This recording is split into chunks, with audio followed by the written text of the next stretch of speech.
Assalamualaikum warahmatullahi wabarakatuh. Alhamdulillah hamdan wa syukran ala ni'amillah, salatan wa salaman ala rasulillah. Amma ba'du. Hadirin para netizen yang dimuliakan Allah subhanahu wa ta'ala, pada kesempatan kali ini kita akan berbicara tentang kebanggaan, berbicara tentang nasionalisme, berbicara tentang kesetaraan, berbicara tentang kemerdekaan. Kita patut bertanya kepada diri kita sendiri saat ini, apakah kita sudah setara? Apakah kita sudah mencintai negara dan bangsa ini? Apakah kita sudah merdeka? Tentu pertanyaan-pertanyaan ini tidak mudah dijawab. Karena apa? Karena hakikat. Karena perlu dirasa. Tidak seperti dahulu ketika kita dijajah secara fisik, maka jawabannya pasti ya, kita sedang dijajah oleh Belanda. Ya, kita tidak setara karena mereka tuan, sekarang kita budak dijajah inlander. Kita tidak bisa mencintai tanah air karena tanah kita dirampas, dijajah Belanda. Itu dulu. Bagaimana dengan sekarang? Maka jawabannya gampang-gampang susah. Secara fisik kita memang tidak dijajah. Secara fisik kita memang merdeka. Secara fisik lisan kita mengatakan cinta kepada tanah air. Secara fisik kita bangga dengan negara. Tetapi dalam tingkah laku, dalam mindset, dalam otak kita, pikiran kita, ternyata kita masih dijajah. Ternyata kita tidak bangga dengan negara ini. Ternyata kita tidak setara dengan warga negara lainnya. Ternyata kita masih menjadi budak. Betul? Itulah misi yang dibawa oleh Kiai Haji Imaduddin, sang pelopor, sang pendobrak, sang pemberani, untuk memimpin kita menjadi manusia-manusia pemberani. Manusia-manusia yang sadar akan keberadaan dirinya, yang tidak lagi merdeka. Manusia-manusia yang tersadar bahwa mereka diperbudak. Manusia-manusia yang sadar bahwa mereka tidak lagi mencintai leluhurnya, mencintai tanah airnya, bangsanya. Manusia yang sadar bahwa mereka ternyata tidak setara. Manusia yang sadar bahwa mereka sedang diperbudak. Apa sebenarnya yang terjadi hari ini? Tentunya kalau kita bicara nasionalisme, bicara pribumi, bicara kehebatan leluhur kita, bicara sejarah Wali Songo, bicara sejarah kerajaan-kerajaan Mataram, Majapahit, bicara perjuangan Pangeran Diponegoro, saya hakul yakin katakan kita agak malu-malu dan terasa aneh di kuping. Betul? Apalagi dalam suasana agama, ceramah agama, pengajian agama. Orang masih membahas cinta tanah air, masih membahas perjuangan pejuang zaman dulu, masih membahas kerajaan-kerajaan, bahas tuh fikih, bahas tuh tauhid, persoalan-persoalan agama yang sekarang. Itulah komentar-komentar seperti itu adalah buah dari paradigma keagamaan yang sudah salah. Maka kita kembalikan pembahasan agama ini kepada pembahasan-pembahasan yang diusung oleh Kiai Haji Imaduddin. Patriotisme, cinta terhadap bangsa, cinta terhadap negara, berani berperang walaupun harus mengorbankan jiwa. Inilah cikal bakal orang-orang Suren Gede hari ini. Maka saya senang bisa hadir di tengah-tengah para keturunan prajurit-prajurit Pangeran Diponegoro.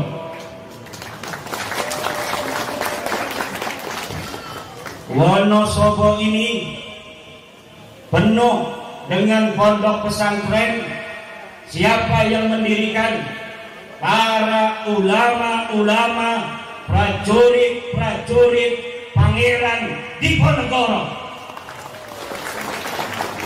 Kita kenal Kiai Muntaha, kita kenal Ki Asmara Sufi, kita kenal Kiai Abdul Fattah, Kiai kenal Kiai Mansur.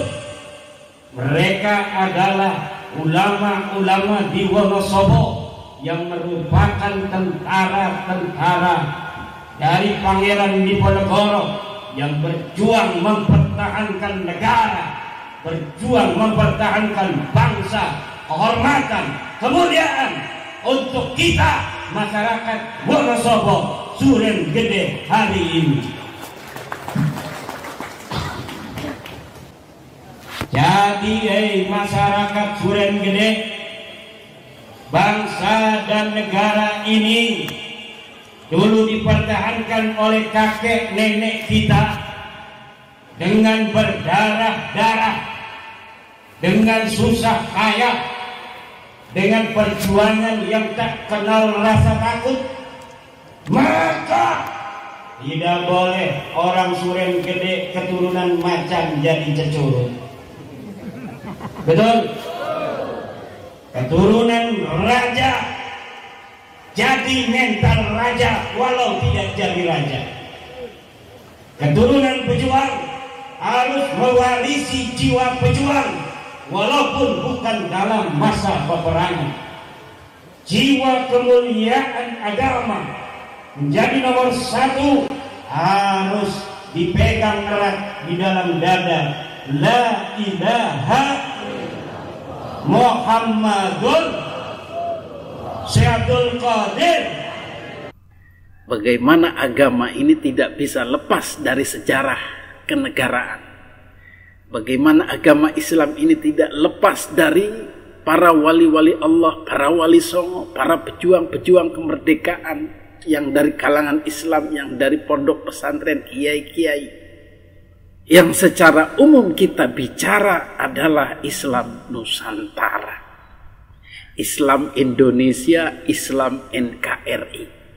Ini yang harus kita rebut kembali.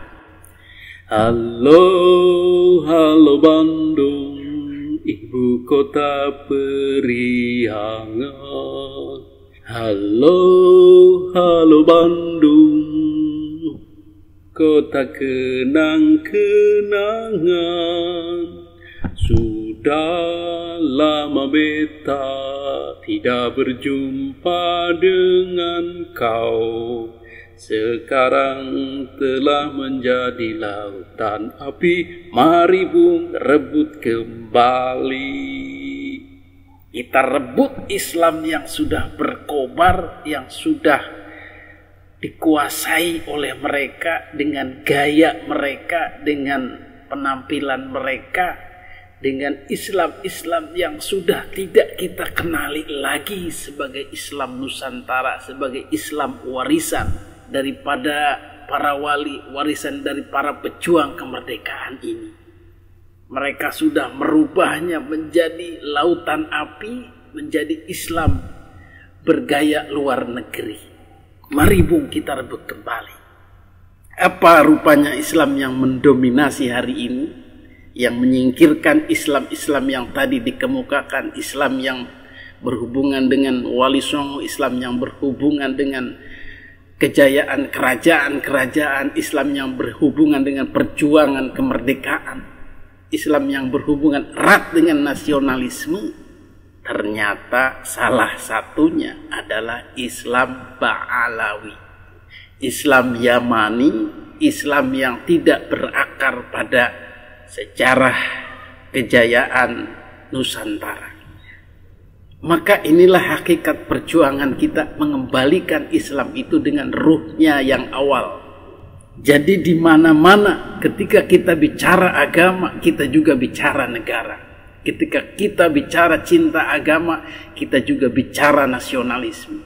Ketika kita bicara agama, kita juga bicara tentang kejayaan-kejayaan kerajaan-kerajaan di Nusantara. Ketika kita bicara kebanggaan, kita bicara kebanggaan pahlawan Nusantara, leluhur kita yang merupakan embrio dari mental pemenang, mental jawara. Itu yang sudah hilang. Jadi kita bicara seperti itu. Misi kita seperti itu. Kita bicara seperti itu karena Ba'alawi bicara tentang Tarim, bicara tentang Hadramaut, bicara tentang Yaman, keutamaan Islam di Tarim, di Hadramaut, di Yaman, bagaimana kewalian mereka. Mereka tidak bicara tentang hebatnya para leluhur kita, tetapi mereka bicara tentang hebatnya para waliullah dari kalangan Ba'alawi, dengan karomah-karomahnya, dengan mukjizat-mukjizatnya yang kadang tidak masuk akal itu. Maka mulai saat ini kita kembali lagi, pilih yang berorientasi Nusantara dan singkirkan pengaruh-pengaruh dakwah Ba'alawi yang Tarim sentris, Ba'alawi sentris, Habib sentris, yang mengagungkan Tarim, yang mengagungkan Yaman, yang mengagungkan Hadramaut dalam dakwahnya. Hadirin yang dimuliakan Allah Subhanahu wa Ta'ala, itu salah satu menggugah kesadaran kita.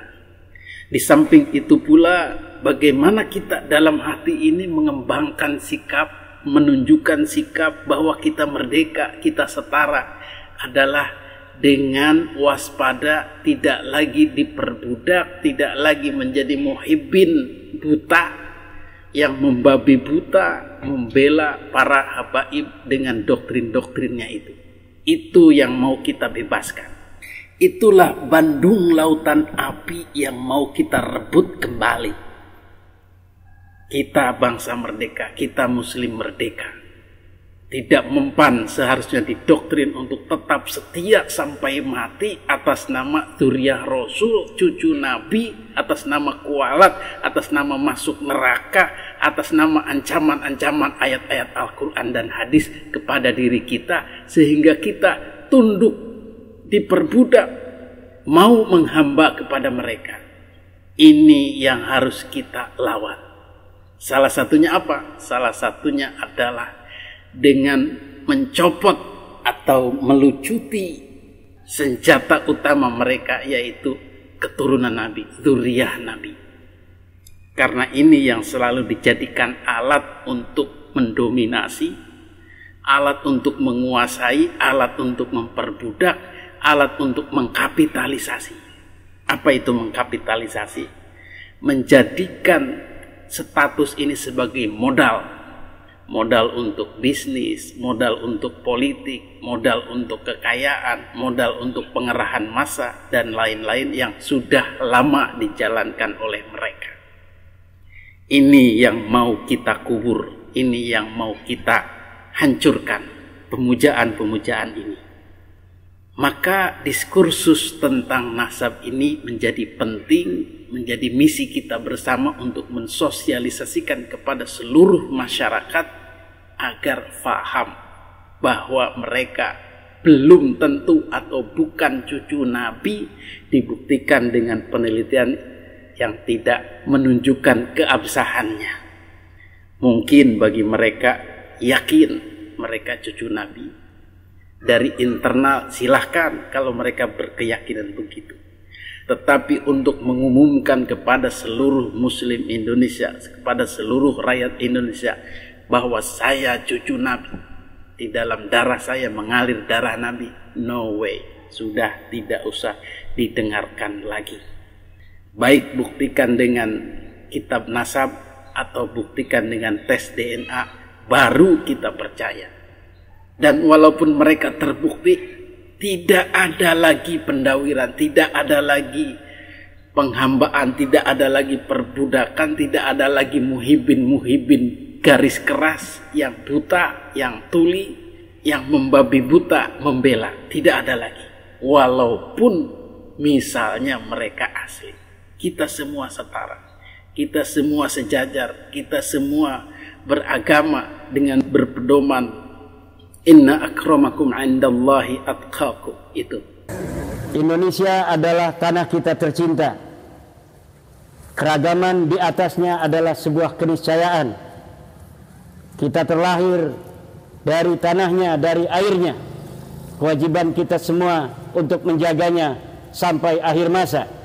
Kita tidak boleh membiarkan siapapun untuk mencerai-beraikan bangsa Indonesia dari Acehnya sampai Papua. Kita adalah Indonesia. Tidak boleh ada satu suku merasa lebih tinggi di atas suku lainnya, di atas negara Indonesia. Tidak boleh ada satu nasab merasa lebih mulia di atas nasab lainnya di bumi Indonesia. Kita adalah Indonesia, kita adalah sama.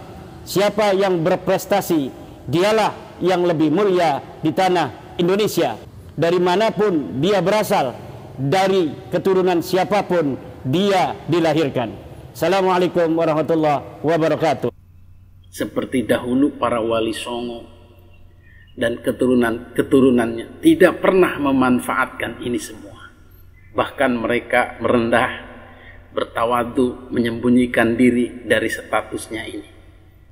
Demi kesetaraan, demi menolak kemuliaan-kemuliaan.